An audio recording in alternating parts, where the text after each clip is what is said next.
And welcome back. Yes, welcome back. Welcome back to the Outdoor Drive podcast. Welcome back. Welcome, Welcome back. back. Welcome back. Should probably keep our day jobs. Yeah, I think you're right. Yeah, I should definitely keep our day jobs. Well, this is your boy Trev, and Steven, we are chilling. a little bit of that lockdown therapy. Yeah, dude, this quarantine shit is getting absolutely fucking ridiculous. Of course, in podcast land, this will be done and over with by now, fingers crossed.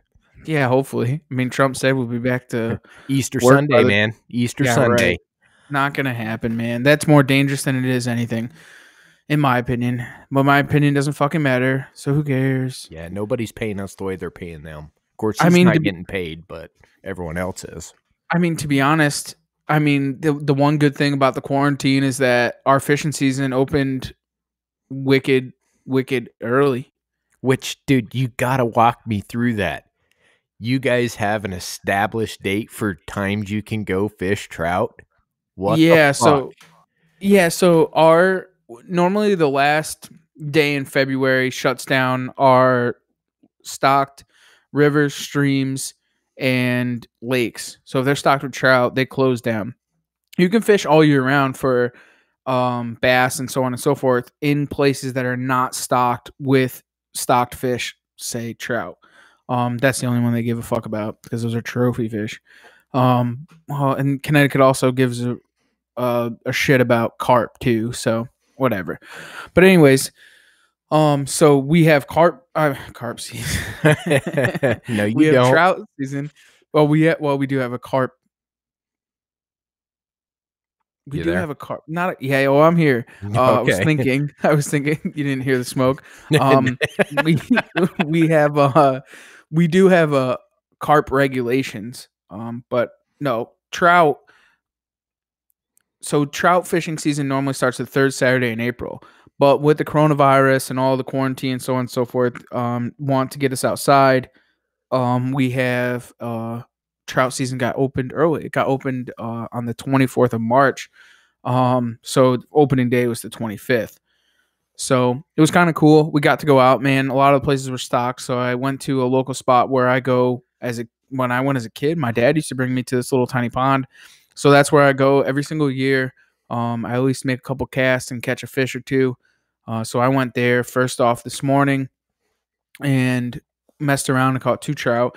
And then I went and met up with some buddies of mine down the road and trout fished. We ended up getting our limit.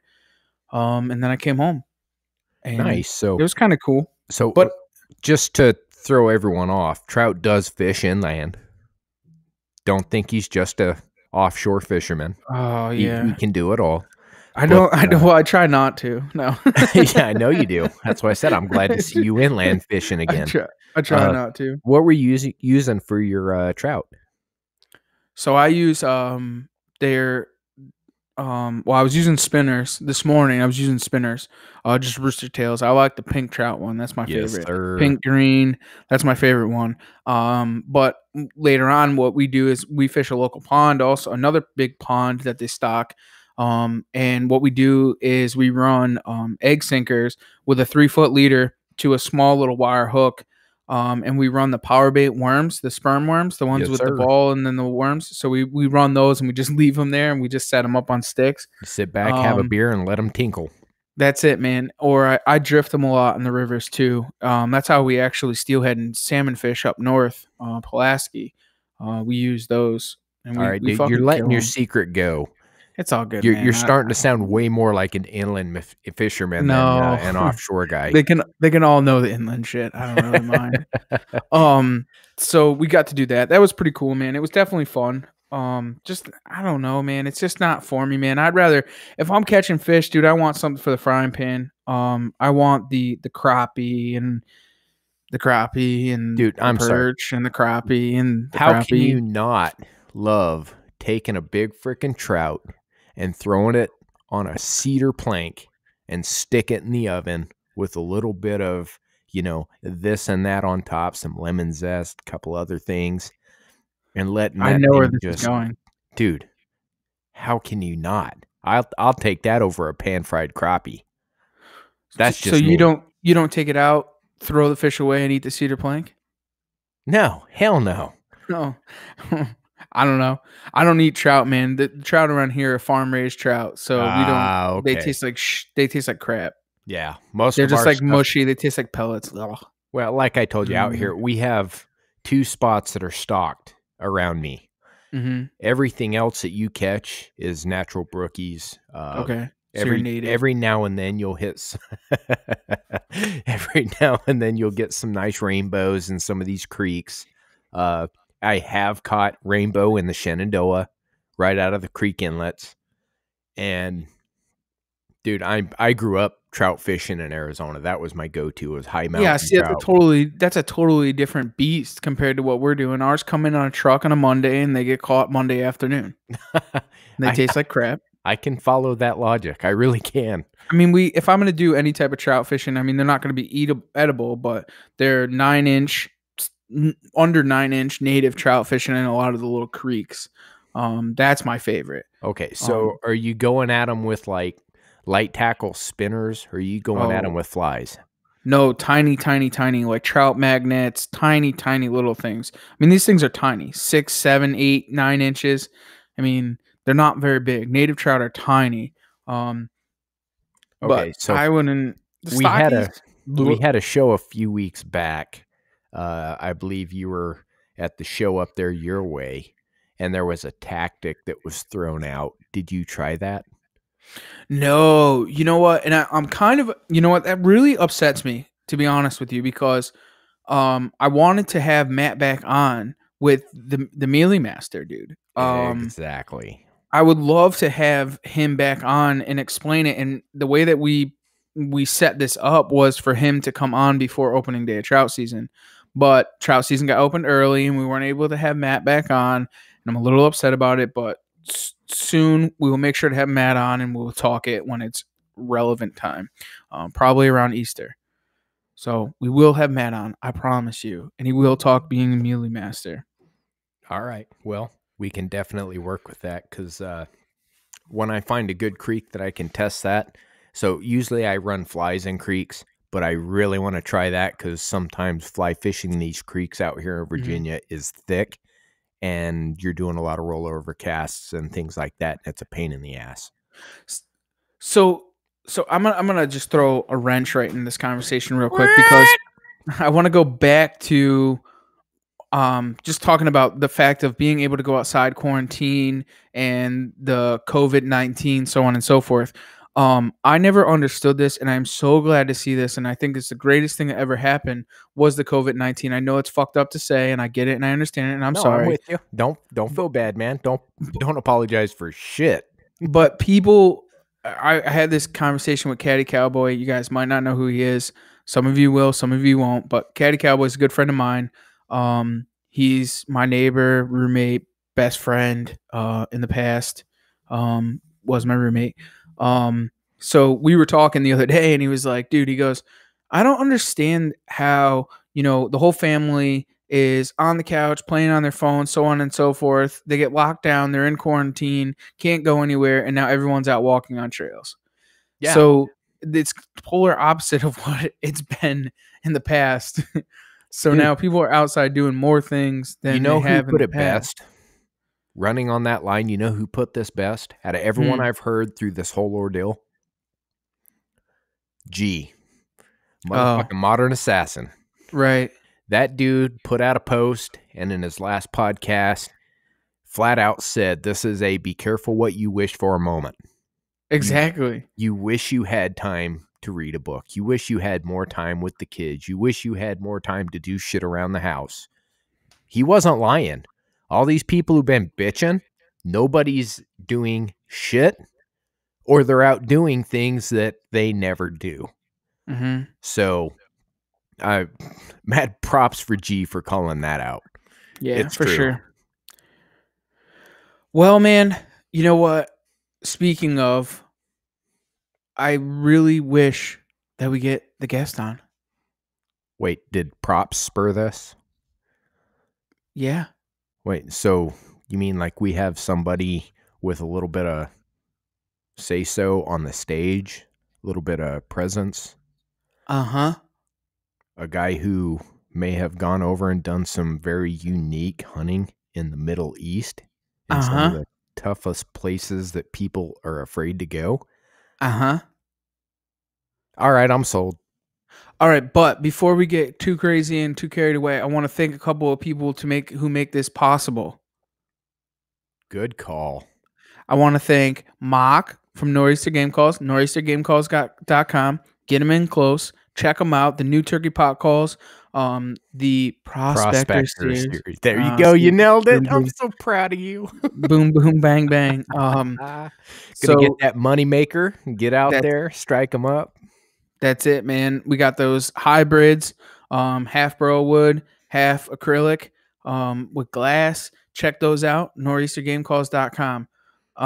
Second person that we need to thank is Broadside Camo. Old Scott Shearer, that Ascender camo series made for the tree saddle hunter, made for tree stands hunter. And turkey season is upon us. We are rolling deep. Look at that Versalite series. It's the only series you can get that's going to cover you in hardwoods and in the greens. We also have a promo code coming very, very soon. Waiting for technology to catch up with our times. It'll be out by the time this airs. For sure. So we'll definitely have a promo code for that. Make sure you get that. And just a hint on that is if you buy something, you may be getting a little something extra on the side. That's it, man. That's our promo code. Speaking of promo code, OutdoorDrive 10. Use that for ethics archery. Gonna Your fire adult them arrows. That's it, man. So check them out. Big Hoss, give them a holler, give them a call. Get yourself some inserts, outserts, spinning inserts, you name it, they got it. Make that arrow right. And then speaking of making stuff right, who else? I think I'm gonna jillify my bow with some of them wicked twisted bowstrings. That's right, man. Definitely 100%. That's who I would have make my bowstrings. Speaking of going on that note with Jill, check her out at traderjans.com. Yes, It is sir. traderjans.com, www.traderjans.com. You can check her out. She's actually shipping out with the tough times now, man. Support your local businesses. Help them out. They helped out all your sports teams. They've helped out you throughout the entire way. Help her out. Go to traderjans.com and buy something. And regardless, support your local bow shops. For sure. Start here. For sure. And also with that, she is also doing a special right now with her bowstrings. If you prepay for yours March 24th through April 7th, free shipping on all web orders for your local customers, I will take 15% off of your order. So if you're local to the area, she's going to take 15 off. If you're not and you order it online, you will get free shipping. So that's huge. Sweet, man. That's definitely badass.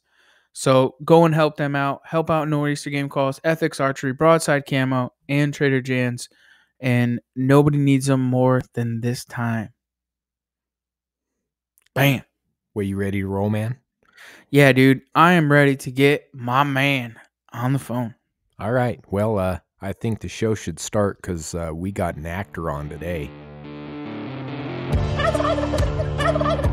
Nice shot.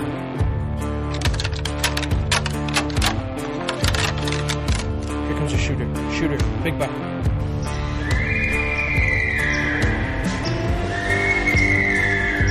Stack.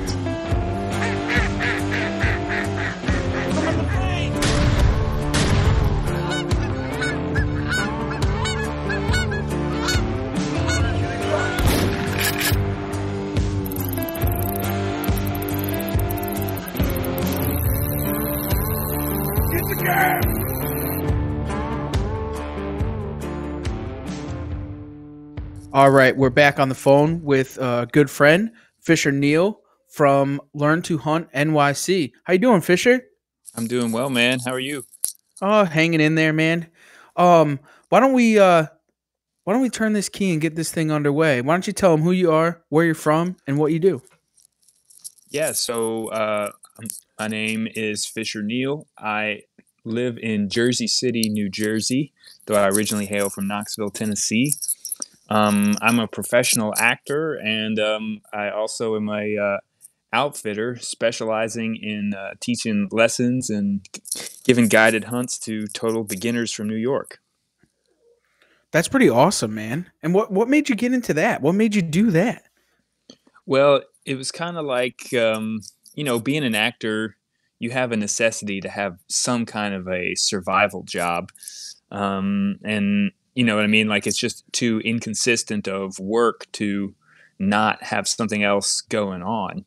And, so I just like thought, how can I turn my passion into my source of income? You know what I mean? And it's like, there because I think also because I was an actor, I was in contact with so many people who had all this interest and thought like hunting for your own food was like this really cool and exciting idea, but had no idea whatsoever on how they could get started. I just thought, man, like I'm in a city of what, like 8 million people? Like there's bound to be at least 1,000 people here who'd be willing to pay me to teach them.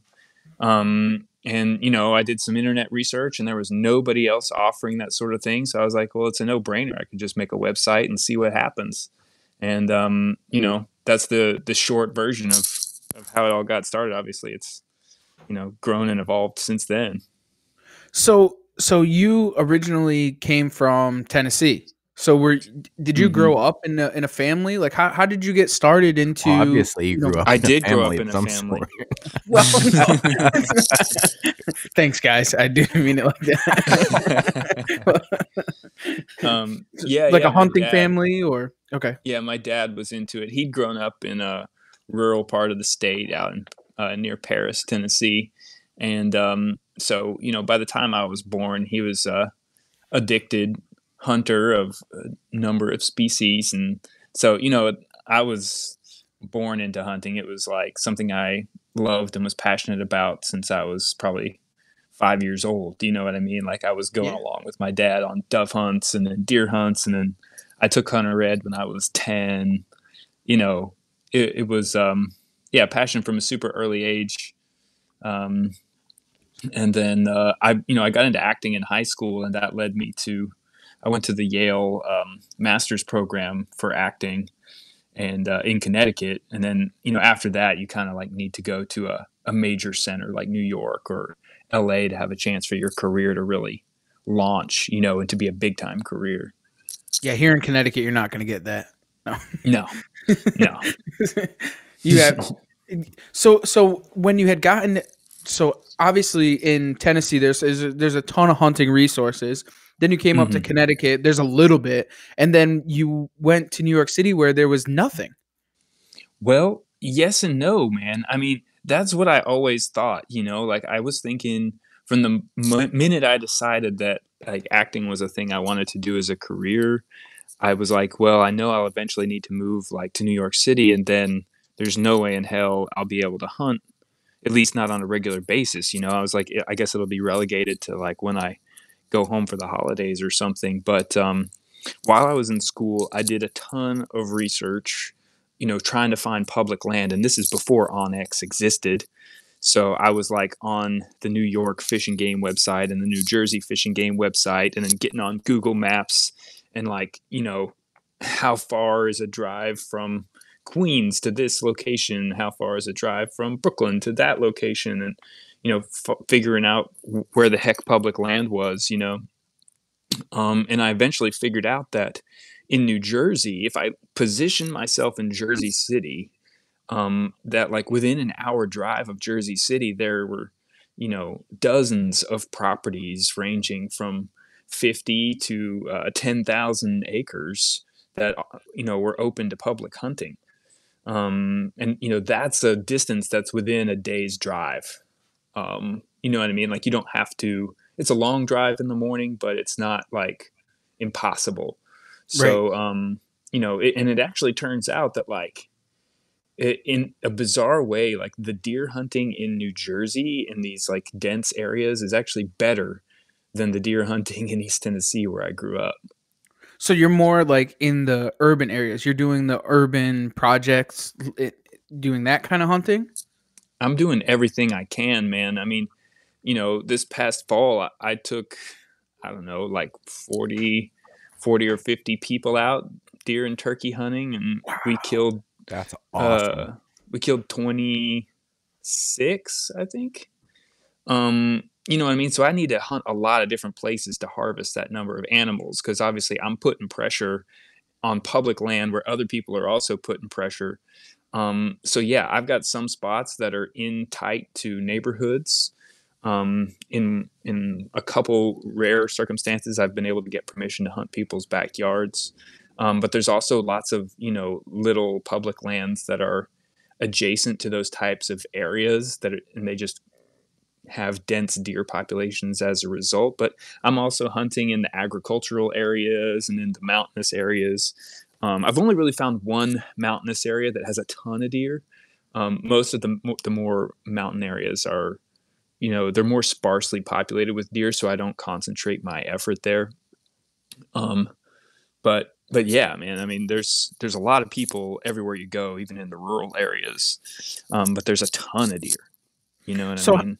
how long has this project, or not project, but your business you've been guiding doing this? Yeah, And yeah. I started like with the idea in 2014, but I really didn't like. It really wasn't much of a thing yet. Partly because I didn't know how to sell it, but the biggest thing was that there was no apprentice license then. So the only people who could hunt with me were people who had already taken the step to take hunter education. Um, and the thing that I would find is like I would get fairly regular emails from people or even phone calls from people interested in trying it out, but it was always like uh, you know, in the middle of hunting season and they wanted to try it out like in a week or two. Um, so like I always had to tell those people, well, you got to wait until next year, and I never heard from any of them again.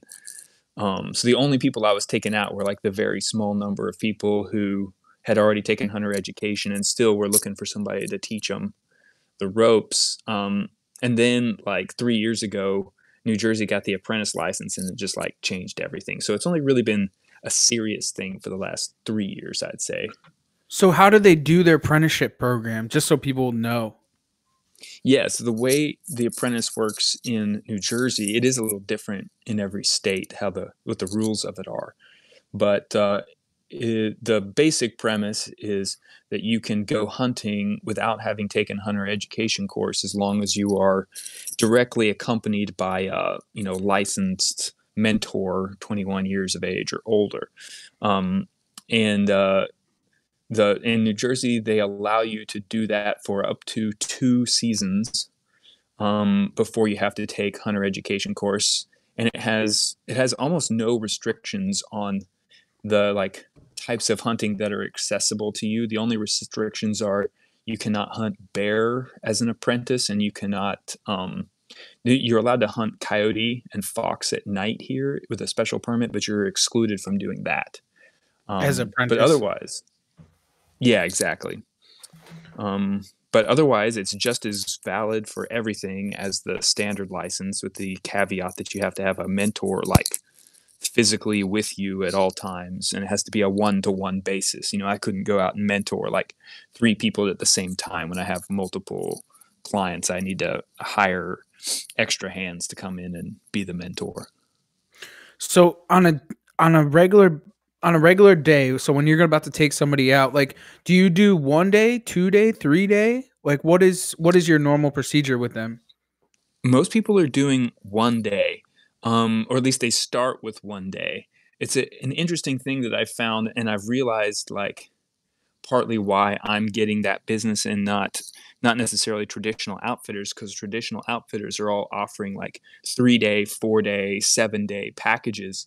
And for somebody who's just starting out and just trying it, like they're not ready to drop that money. Um, So like what I get, the most common thing that I get initially is people doing what I call an apprentice hunt. And that's literally like start to like the whole 9 yards in one day. We start with a shooting lesson in the morning. You know, we're either usually doing crossbow or rifled shotgun.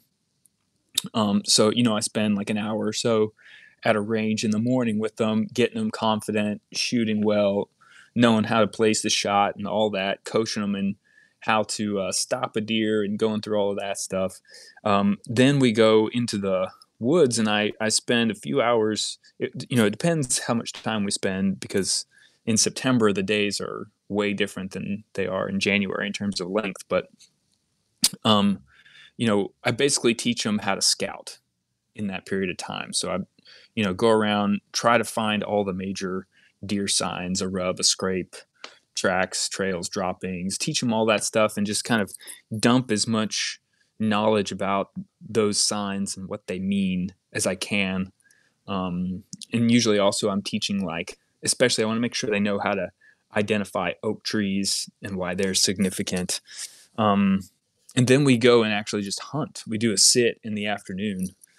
So I have a lot of people who come to me and they only actually hunt for half a day.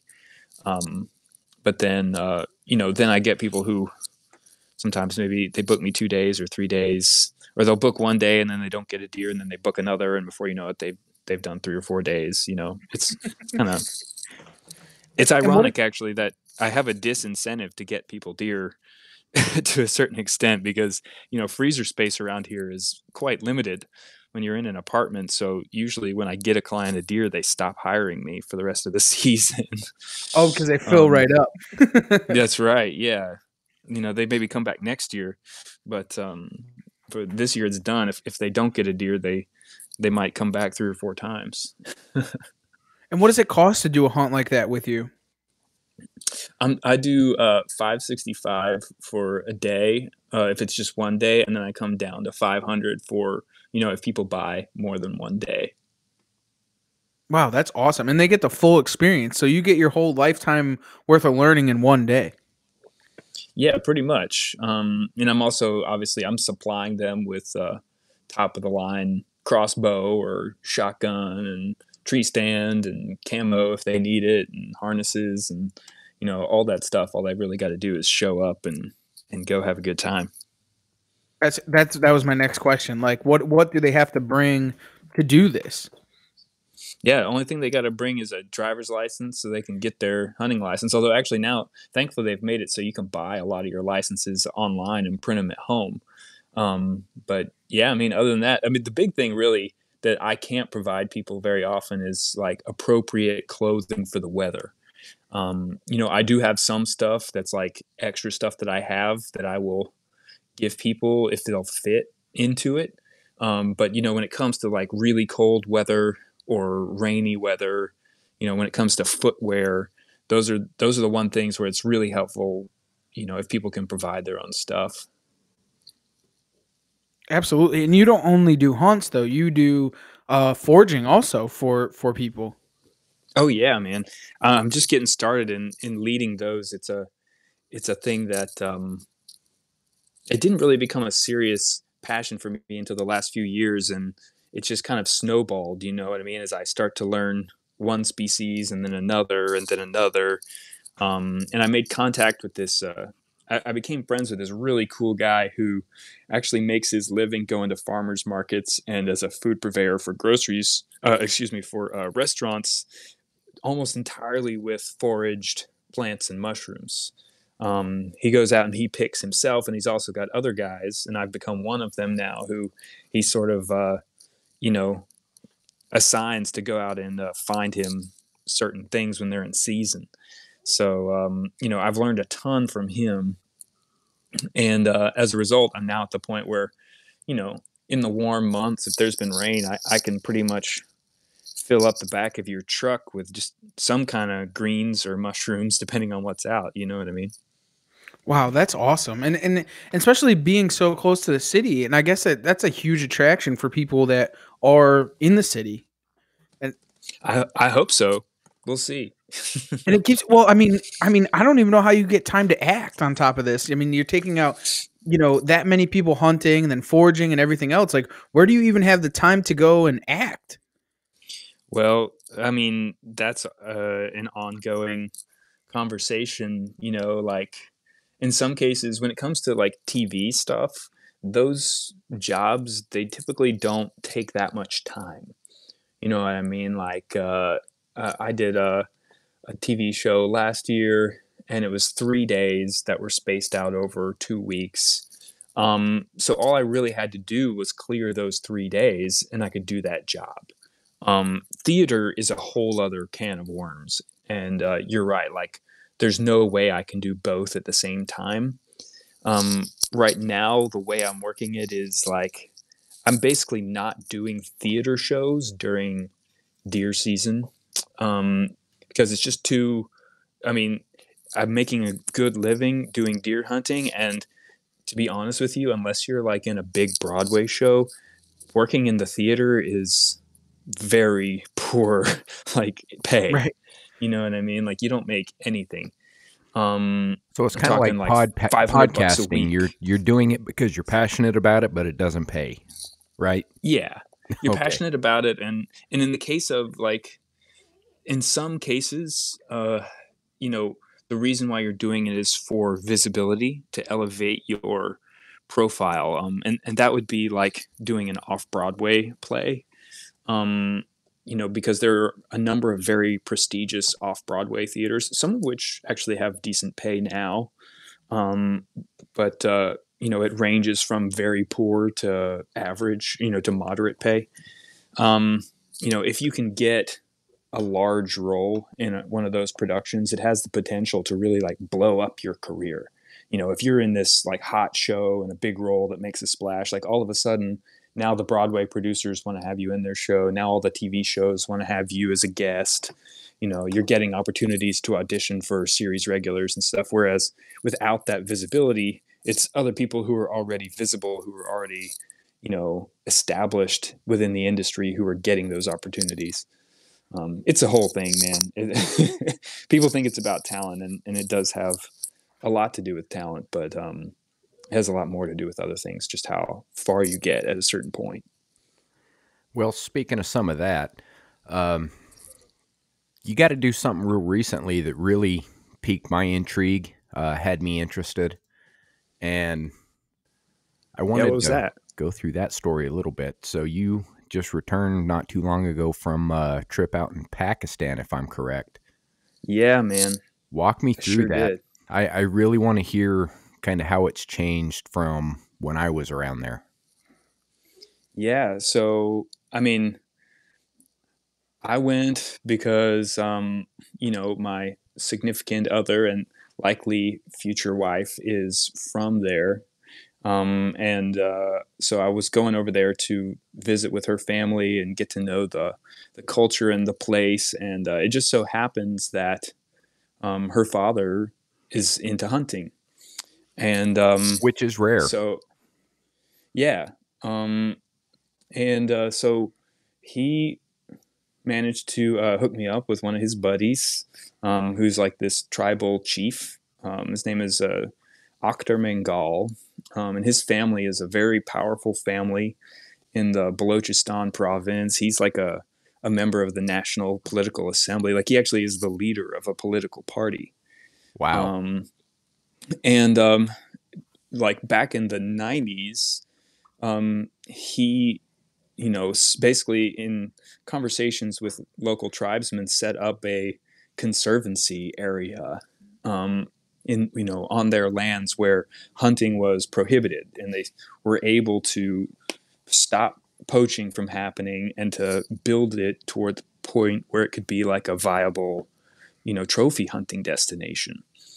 And they've now got, like the I call it the WAD Wildlife Society. That's a part of it. That's like part helps manage everything. Yeah.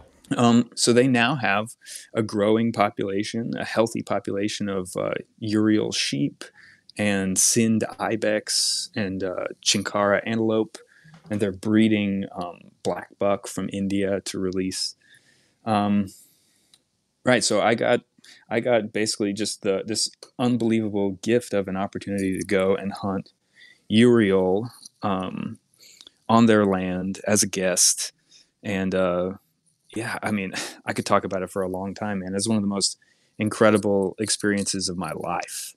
You know, like this guy, first of all, I mean, the place before I met my girlfriend, I was afraid of Pakistan.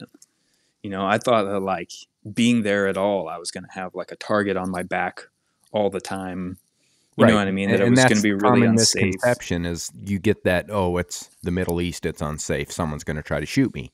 You're there in a Yeah. different circumstance, and they actually welcome hunters. They welcome these opportunities to grow their economy just like anywhere else. And Yeah. I it's mean, it's, unique at that. yeah, exactly.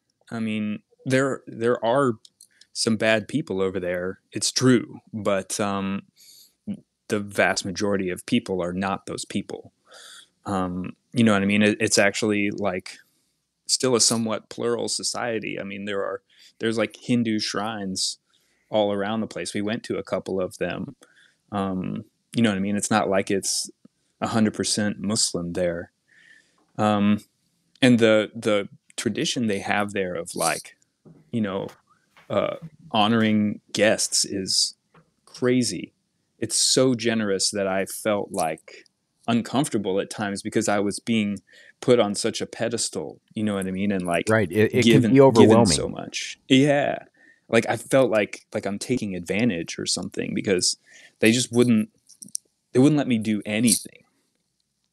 You know, like after I shot my sheep, I wanted to go and like help with the recovery, you know, because shot it from up on top of a cliff down, and it was like in among all these big boulders, and they wouldn't let me participate in that, and I was like, I didn't really understand at that moment, and I talk about that in the video. You know, I didn't understand at that moment like why they weren't allowing me. I thought it was because they felt obligated because you know like they were there to work and I was the master type, you know, rich guy or whatever. But it's not that at all, you know. Um, and that sort of thing like played out again and again. Like at the end of the trip, I didn't get any film of this, but at the end of the trip, I went waterfowl hunting in the Indus River Valley. A different friend No of his, kidding. yeah, dude. That's They we had awesome. he said it was a really slow day. We killed like 20 coots. It was all coots for the most part. They hadn't gotten their you know puddle ducks in yet, but and that was a totally different experience too because instead of being like out on the trip with it was like me with just you know helpers. This was like 8 high status men who were all buddies and hunting together. They had a whole crew of like 10 people playing support. Basically what it was these like you know they've got these like 2 foot deep aquaculture ponds that are these big rectangles and they're raising like carp and shit in them for you know fish markets that of course obviously ducks love as well. And so they get in there with they look like little handmade canoes, you know, that sit low in the water. um, and 2 shooters in the front and a guy pushing and a guy picking up birds and spotting them in the back. And so like 4 different boats of that with 8 shooters went pushing back and forth through all these reeds, you know, flushing ducks. Anyway, the reason I brought that whole thing up is just because my girlfriend's dad was in the boat with me, and he refused to shoot at anything. You know what I mean? I kept saying, all right, these ones, you shoot first. Go, shoot them. And he's like, no, no, no, you go, you go, you go. Like, I don't think he even pulled the trigger the whole time we were out there. You know what I mean? Because he just wouldn't. Right. You're the guest. You get first dibs on everything. Yeah, exactly. It's Exactly. it's a unique aspect that a lot of people don't understand. And you really touched on a piece that I'm going to say most people in the U.S. don't understand that. We have our groups here, all our hunting buddies, we all get together, we go to camp.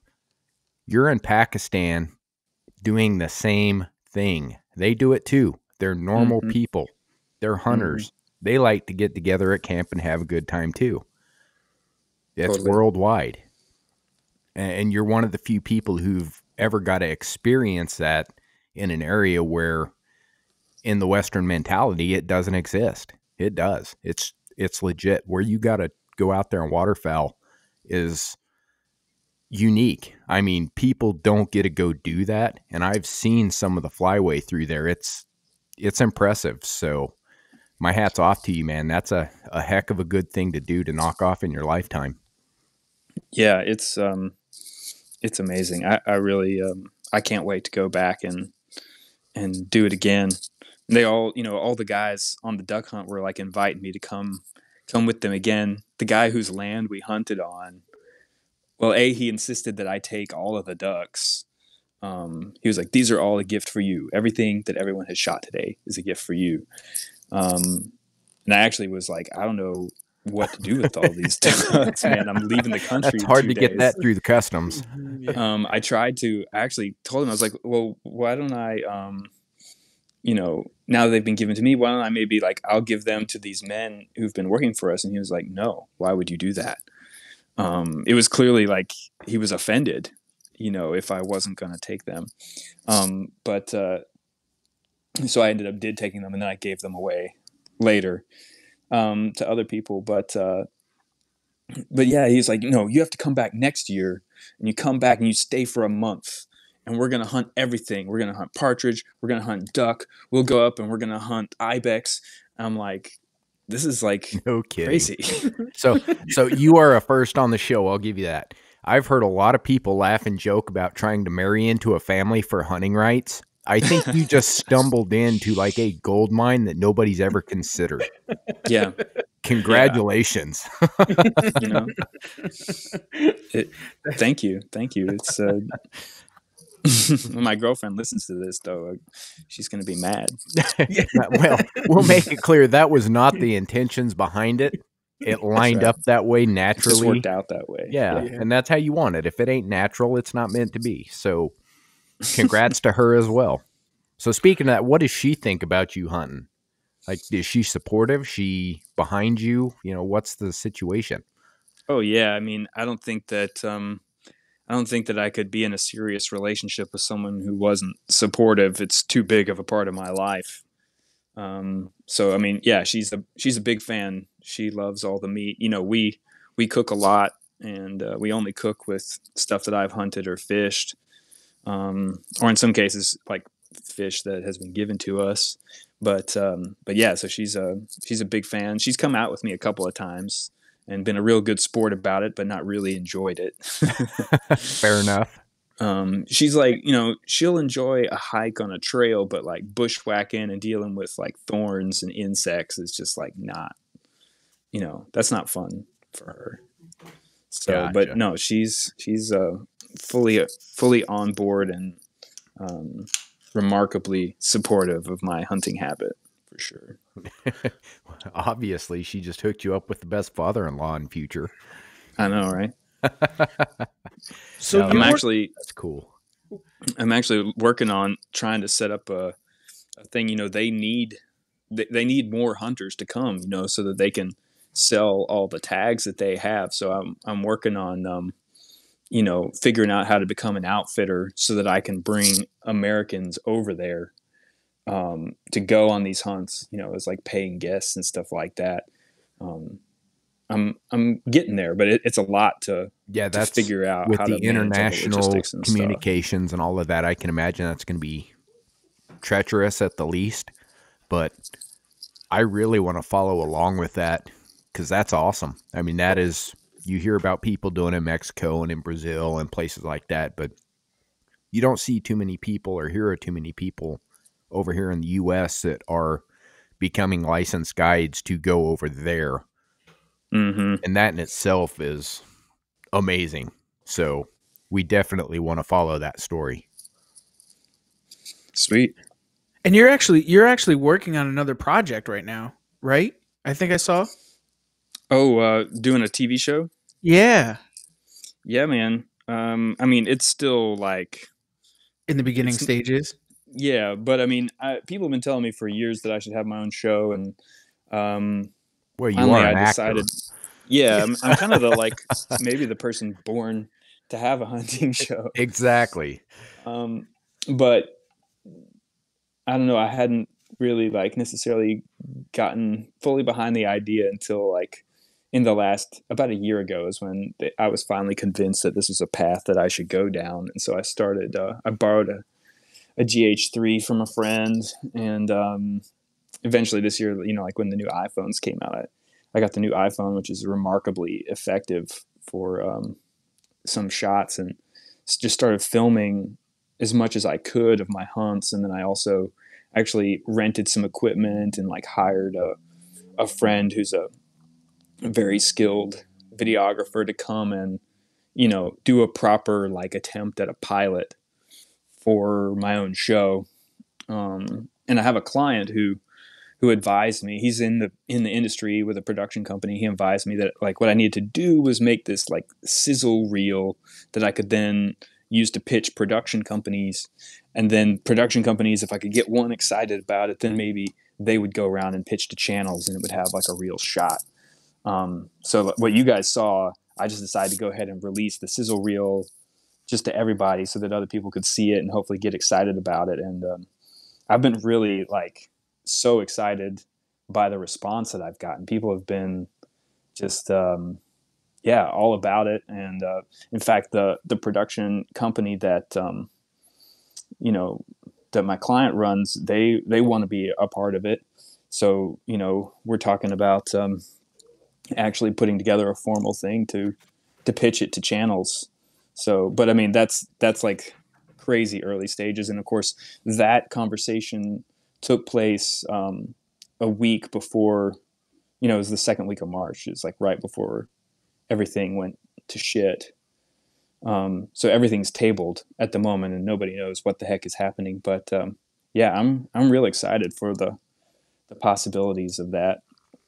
I Um, when I saw it, I was like, well, this is like a dream come true. This is just absolutely, just a match made in heaven.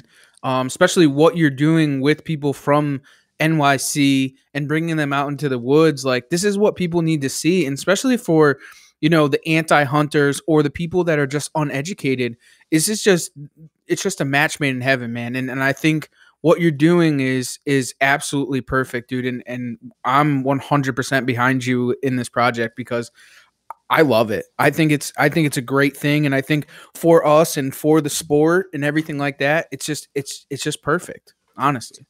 Thanks, man. Yeah, I've been thinking for many years about it because it's always been for a long time. I've been really acutely aware of how much pretty much all the hunting media out there is really just glorified infomercials.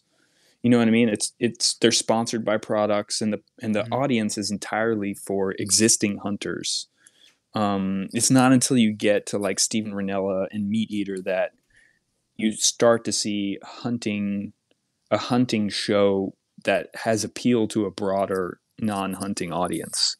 You know what I mean? And that's really that's my focus at this moment is like how can I make a show that could be on the Discovery Channel and not the Outdoor Channel. You know what I mean? That is going to educate and inspire non-hunters and not just hunters. And that's a great point because honestly, you want to be on those the Discovery Channel, National Geographic, so on and so forth, because there's a lot of people that are in the unknown category. More that there's not. I guess that there's the people who are for hunting and then people that are against hunting, but the greater group are just the unknown, the people that really don't care one way or the other. So Mm-hmm. I think with what you're doing is going to fully encapsulate that whole entire group and just kind of put that perspective in their eye. Yeah, definitely. I've a big thing that I want to dive into is like the richness of perspective and emotional relationship that people have to hunting, because most people who aren't involved in it have no idea what a genuine human response to killing something is. You know what I mean? Like, it's either portrayed as being this like kind of barbaric blood sport, or like a buffoons doing it out in the woods. You know what I mean? Like, it's rare that Mm-hmm. In like popular media that hunters are portrayed in an authentic way. And I think that really has profound impact on people's psyche and the way people think of hunters and hunting. You know what I mean? Like, it's just, yeah, I don't know. I'm rambling at this point. No, you're You're good, good, man. man. And I guess like a lot of your clients that you take, I mean, are they people who, they've obviously never done it before, but do they just doing it because they want to educate themselves in it, or they're just unsure, or it's more of a curiosity thing, or I mean, where I you're mean, mostly it's people who are like all about the idea of getting their meat this way, who have adopted the point of view that hunting is a healthier and more like ethical and sustainable way to get meat than by buying it from, a mass factory in a grocery store. I think that's like generally the mindset that is bringing most people in right now, and that, in my perception, is largely coming from that really started for me with Michael Pollan several years ago. Wrote a book called The Omnivore's Dilemma. It was also I think they made it into like a mini series, a TV series like called Food Inc. And the other big one is Joe Rogan's podcast. There's a lot of people, I would say like maybe 50% of the people who come to me have been inspired by him talking about hunting and talking about the meat. And yeah, nobody's after horns who's coming out with me, and I'm straight up with them. Like, we're not trying to kill big ones here. I mean, we will try to kill big ones if we get the opportunity, but the focus here is to get you meat for the freezer. You know what I mean? Yeah, get one under the belt, pop the cherry, get them that first experience. Because if you go out chasing monsters from day one, you're never going to have a good experience. Oh yeah, definitely. And honestly, a lot of these people have like very conflicted opinions about trying to kill a big one in the first place. Because there's a lot of stigma around the word trophy hunting. There's like it's taboo to shoot something because it's large and because you want to like mount it for a lot of these people. But to shoot something and eat it is like noble and good. and that's what they want, is they just want to fill the freezer, and that they're doing it for all the right reasons at that point. Totally. The thing that they usually come to understand as they go through it is that like wanting to shoot a big one or something is not different from wanting to eat it. Like, you get to a certain point where like, okay, yeah, I can shoot a doe anytime I want to. Now I want to have a bigger challenge, so I'm going to hold out and try to get a big one, and I'm going to be even more excited about it when I finally achieve that. And of course I'm going to eat it, duh. But in the popular mind, it's not that common that people really grasp that. Well, in the current state, the way this year has gone, as a lot of people have learned and experienced the hard way for the first time in their lives, someone who went out and shot 2 or 3 does and filled the freezer, had some fish filleted and thrown in the freezer, they didn't have to worry about some of the food shortages that other people ran into, some of the grocery issues other people ran into. Having that food on hand, that your supply of food, it's not just to have it. There's a purpose behind it. For sure. I sure. think And the confidence to know that like you can get it if you need more. Exactly. That self-sufficiency that's been lost throughout a lot of America. 6% of the world really still has that. The rest of them, not counting places like Pakistan, as you experience, they're pretty self-sufficient people. Oh, People call very. them bedrock or old-fashioned or whatever. You can put them out in the wilderness and they'll survive because that's their day-to-day life. But Yeah. like what America's dealt with this year, people have never had to live that way or provide for themselves or have supplies or know how to do certain things for themselves. It's a great wake-up call, you know. Mm-hmm. And the Yeah. opportunity, especially in New York, you know, a lot of this pressure is being felt there. And what you're doing, not only is it good to educate them, you may end up saving lives. So, you know, just to put that into perspective. Yeah, that'd be amazing if I saved somebody's life. You never I know. think Yeah. that your service that you're doing now, and it growing and progressively growing and growing year after year after year. This coming year, after the pandemic and everything that's happening, I foresee it just being something absolutely huge for your greater area in this coming season, because I think a lot of people are going to realize it, and now it's definitely going to be something that's definitely going to grow for sure. Everyone's going to say we need to go book an educational trip with this guy. Yeah. So, Yeah, I've actually decided to start. I've restarted my online advertising. I'm running ads on Facebook now for that very reason, hoping that people are sitting at home thinking about this and they might stumble onto me in the process. I mean, if you need an extra guide, just let me know. You know, I'm not very far away. Yeah, man. Hopefully it's going to come to that soon. I mean, this year I was pretty much 5-6 days a week in, you know, September through November. So any growth from that, and I'm gonna need to be running more than one crew at a time. we'll mix it up, throw in some summertime. I hear Trev's a pretty good fisherman. Yeah, man. Yeah, I just went and got myself a New York guide's license so I could start dabbling and taking people fishing upstate. Because yeah, obviously the summer is a downtime hunting wise. Though I've done real well foraging. Last year I did great foraging, and I'll do even better this year if we have rain and assuming that there's demand in the restaurants and stuff again. You know, getting into big patches of chanterelle mushrooms and daylilies and all kinds of stuff. Do you find a lot of morels? I know on the website and stuff it has a bunch of pictures, but is that from your area, or is that more or less back home? No, it's all Jersey. I don't think I've ever found a morel in Tennessee, honestly. Really? It's not because they're not there. It's just because I didn't really know what I was doing yet. And I hadn't put in the miles. You got to put in a lot of miles to We call that find them. turkey season. Yeah. and you got to put it in at the right time. Morels are only out for like 2 weeks, maybe 2.5. So, or maybe 3, you know, if you got like a spot that gets a lot of sun and a spot that's got shade, right?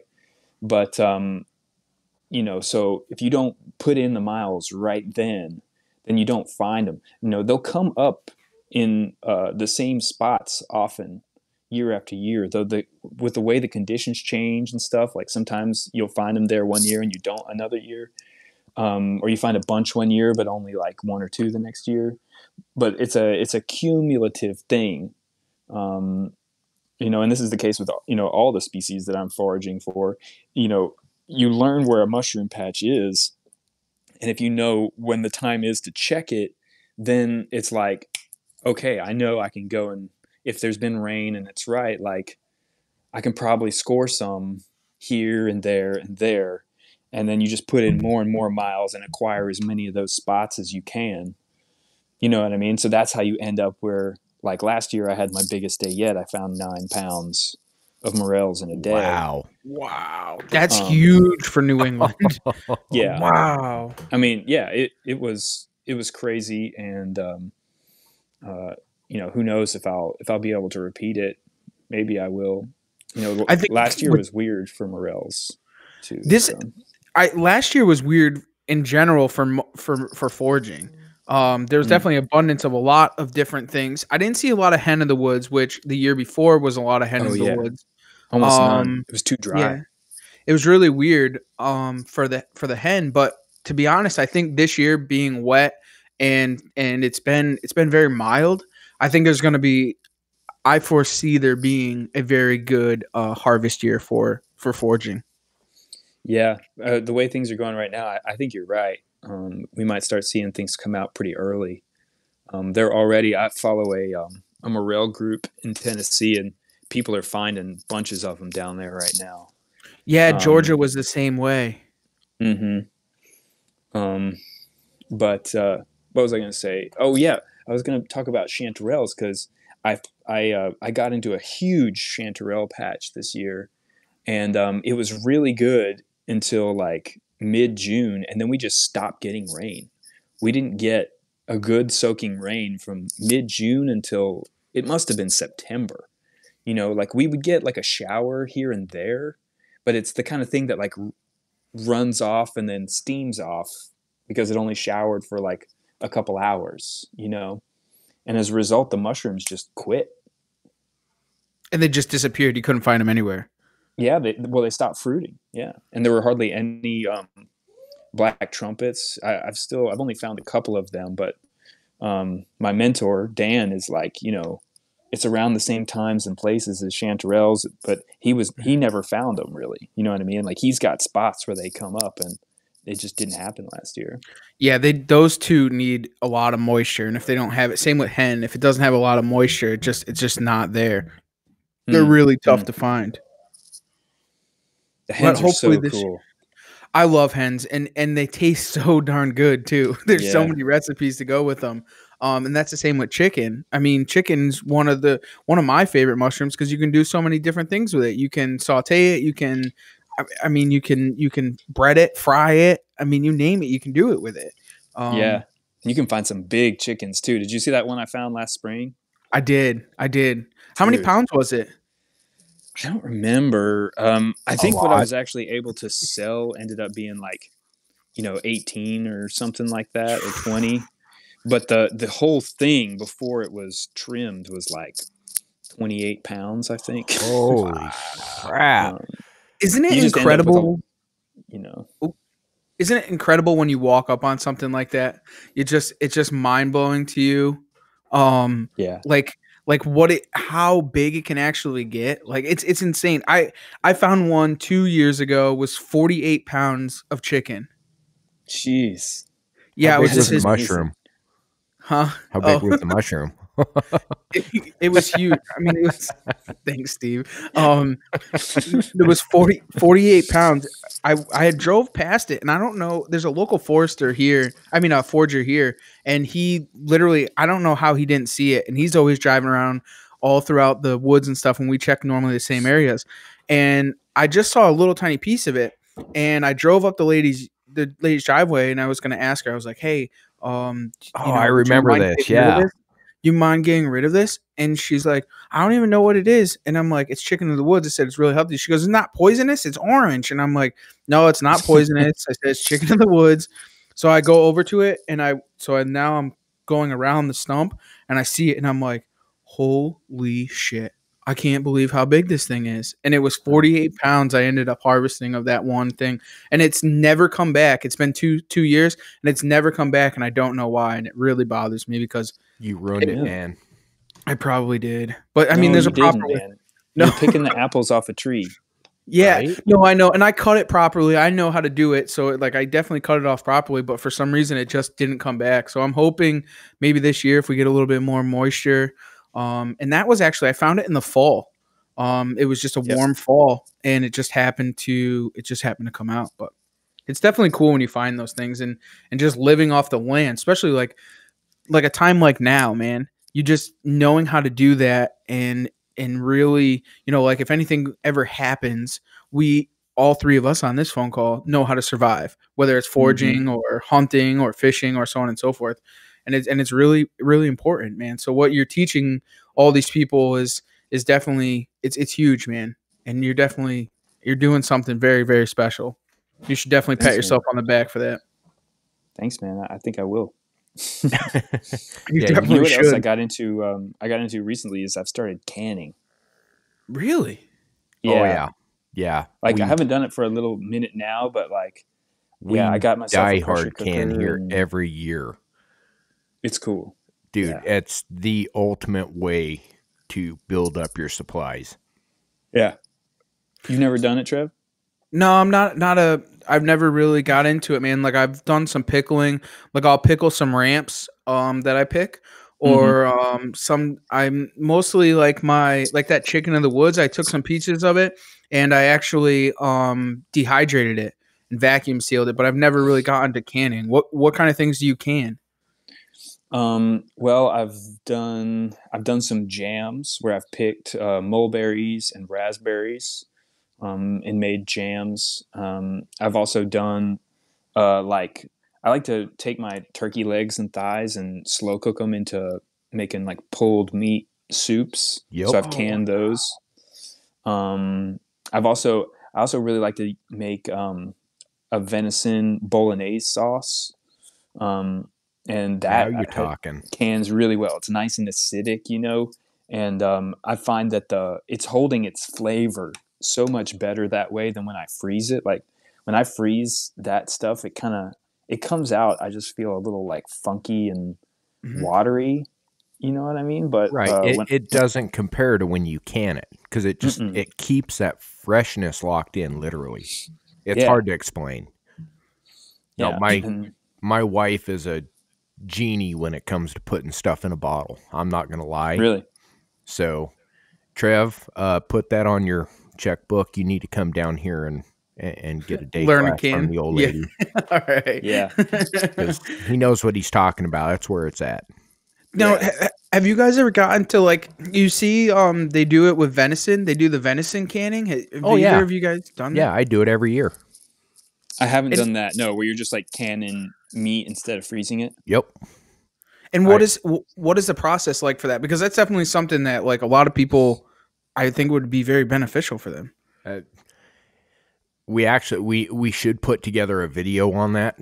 That was Yeah. something that'd be awesome. But basically, we're just the venison alone will cube the meat, and it'll all be done in the pressure cooker. You'll add your Okay. spices. You'll add everything together into this concoction, we'll say, and it's all healthy. And once it's pressure cooked and sealed, I mean, that meat's cooked.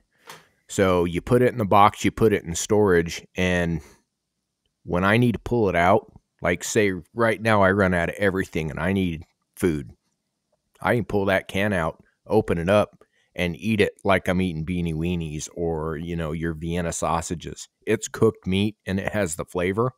Or you can turn around and add it into a stew, or you can add it into whatever to do a nice hot meal out of. And Mm-hmm. it's just Mm. like the day you process the meat. It's great. Wow. It's crazy what you can do with canning and preserving. That's why I started doing it with the mushrooms because you find so many mushrooms during the season Yeah.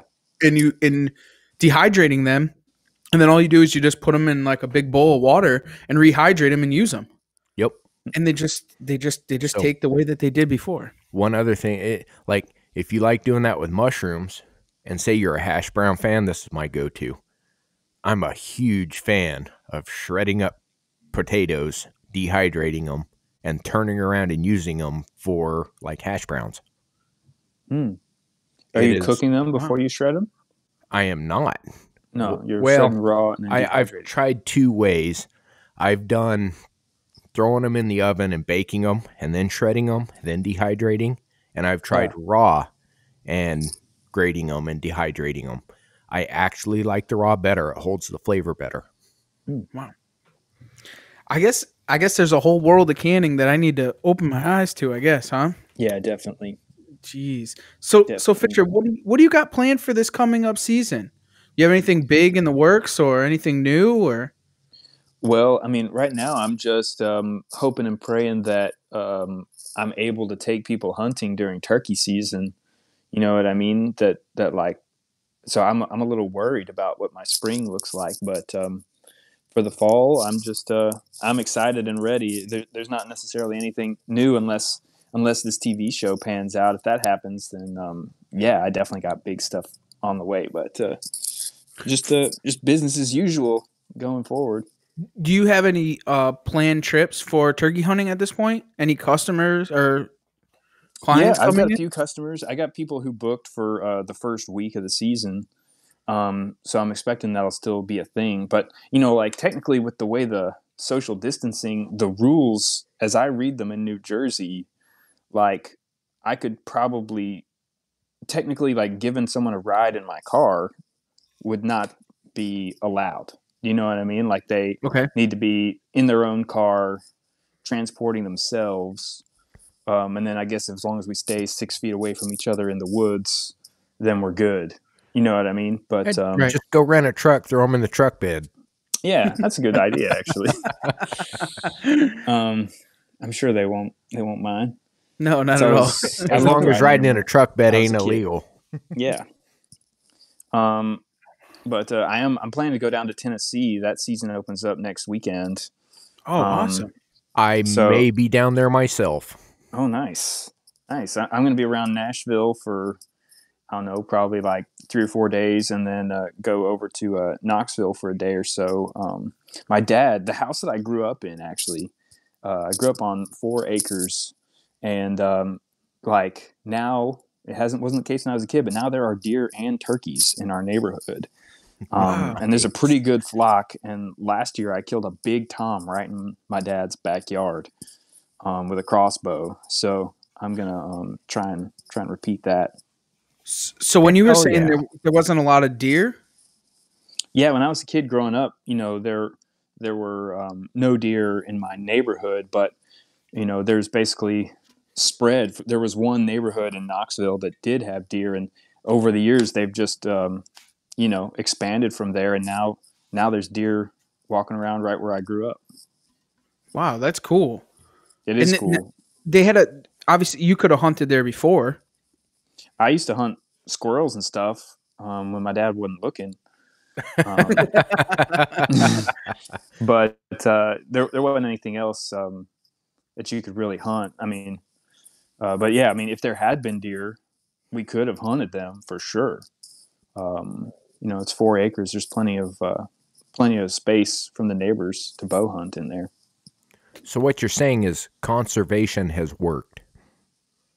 Absolutely. There you go. Definitely has worked. So being on the outdoor drive, man, we got one question, and that one question is, what drives you outdoors? Ooh, what drives me outdoors, man? What keeps me indoors? Nothing. Except the For me, what coronavirus. drives me? That's right. What drives me outdoors is just a passion for being directly connected to my food. Wow, I like that. We haven't heard that one yet. That's very good. That's pretty direct. Yeah, that's true Yeah. meaning right there. That's right to the heart. I like it. I like that's the best way. It's the best way to get your food. It's the most fun and most rewarding, and I'll never stop. And it's the healthiest way, man. No preservatives, no additives, no nothing. I mean, it's straight from Mother Earth herself. Heck yeah. So where can everyone find you, man? I mean, they've all heard about you, but they don't know where to find you yet. Yeah, so the place where I'm most active is on Instagram. My handle is @huntingactor. It kind of rises and falls how active I am, but sometimes I'm real active. I give tips and talk about what I'm up to. And then if people are interested in hiring me and whatnot, then learntohuntnyc.com is the website. Awesome. That's pretty easy. Yeah. Yeah. And, I have contact info there. You can email me or call me or whatever. That's awesome. Are you on YouTube or anything like that? Video stuff or? I'm just now starting to put that stuff out there. Yeah, this video that I made from my trip to Pakistan is up on YouTube. But basically that and like one video that I made to put on my website is all my channel is right now. But yeah, I'm definitely planning to add to that. I'm a kind of an idiot, and I didn't even mention this throughout the thing because we got so indulged in all the hunting and foraging and stuff. But what TV shows have you been on, or movies, or so on and so forth, so that people can kind of paint the face? Let them creep on you a little. Yeah, Yeah. The stuff that you would know is The biggest one is Law and Order SVU. Uh-huh. And that was probably my best TV role. I had 2 solid scenes in that one, and I've also You were in been the on Blind helicopter, right? Spot. I was, yeah. Yeah, I remember that fully. I was, and I did Blind Spot, show with Okay. the lady with all the tattoos. I played a yeah. hitman in that. That was real fun. And then I was also in the second to last episode of Person of Interest. And what else? I did a national commercial for the Chase Freedom credit card several years ago. And other stuff, it's all theater. So That's unless you're in a awesome. room, yeah. That's awesome. What was like Broadway or? I have done one Broadway job. Yeah, it was actually probably the pinnacle, I think, of my acting career, because the job was to understudy the leading role in a play. It's only a 4-person play, and that role was so large, he never leaves the stage for the entire play. And in the second to last week of the production run, I actually got to go on one night. So for one night, I was the star of a Broadway show. That's awesome. Yeah, That's sweet. yeah, Well- it was unforgettable. I could fill an hour talking about that experience. Yeah, I can only imagine, dude. That's got to be one of the craziest things in the world, especially something that you've built yourself up to. I mean, going to school for it and everything like that. Exactly, and man. Like as a then being kid, able to do it. a kid from Tennessee, like dreaming about Broadway, it really was like a genuine dream come true to have that night, Yeah. That's incredible. We'll go over that more on probably a part 2. Yeah, Because Heck yeah. for sure. Especially when the TV show comes out, man. Because I'm really looking forward to that, and I really hope that it takes off. And I mean, if there's anything that we can do on our end, I would be more than willing to help out. I'm trying Thanks, to be man. like one of the first guys to line up for this thing if he figures that out in Pakistan, to go out and return there without body armor. Yeah. Oh, So, heck yeah. That, I can that- definitely get you over there for sure. The only question I have is how I want to set it up so that I can actually make money off of it. Exactly. So, yeah, we'll definitely look into that. Well, Sweet, man. Neal, Fisher Neal, so everyone knows. And yes, that is correct. It's not Neil Fisher. That's right. Don't get it twisted. For I being have lots of fun anecdotes about that. Oh, yeah, that could be an episode in itself. Yeah. I just really want to tell you thank you for joining us, getting on the show. And you may be a professional actor and probably the only professional actor that's ever going to spend their time on our show. But in the outdoor world, you're real. You're legit. I mean, you're doing it in levels that people aren't doing it. So I just want to say thanks and keep pushing. And for everybody out there listening, follow this guy, follow his information, and just really do what you can do. If you're in the New York area, look him up, get in touch, and go learn something. And we want to thank you guys all for taking the ride right here on the Outdoor Drive.